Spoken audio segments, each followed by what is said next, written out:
आरोपी वाटत असत ना. नाही कसं असते, दुकानात माल आला, माल विकला, दिस इज नॉट टेक.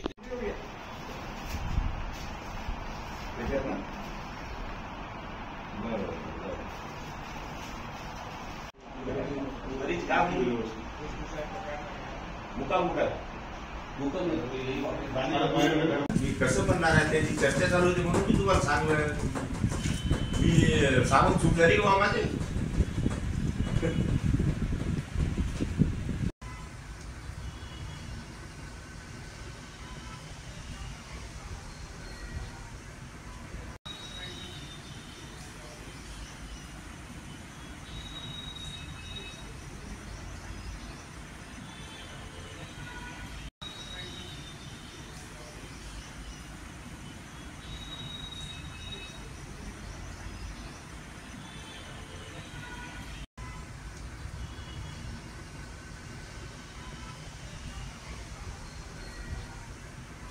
मी कसं म्हणणार आहे त्याची चर्चा चालू होती म्हणून मी तुम्हाला सांगलं.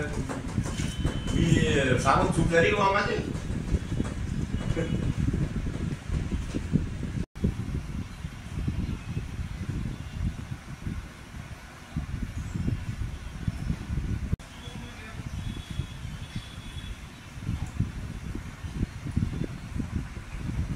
अ, 28 जुलै म्हणजे आज सकाळी 3 वाजता गुन्हा दाखल झालेला आहे.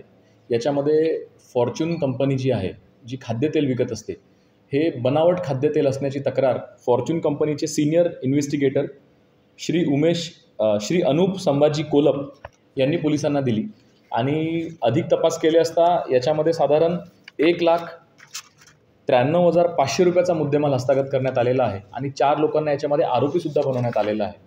याच्यामध्ये भारतीय न्यायसंहिता 318(4) आणि भारतीय न्यायसंहिता 3(5) तसेच कॉपीराईट ॲक्टचे कलम 63 आणि 65 यान्वये गुन्हा दाखल झालेला आहे आणि याचा अधिक तपास सुरू आहे. आरोपींना आम्ही सध्या नोटीसवर सोडलेलं आहे आणि हे जे ऑइल आहे हे या कंपनीकडे त्याचबरोबर फॉरेन्सिकला पाठवण्यात येणार आहे. नेमकं कुठल्या प्रकारचं ऑइल आहे आणि कशा पद्धतीने बनवलं आणि नेमकं हे ऑइलची पॅकेजिंग जी आहे, डुप्लिकेट पॅकेजिंग कुठे झाली आणि कोणी सप्लाय केलं, यावर अधिक तपास इथं सुरू आहे.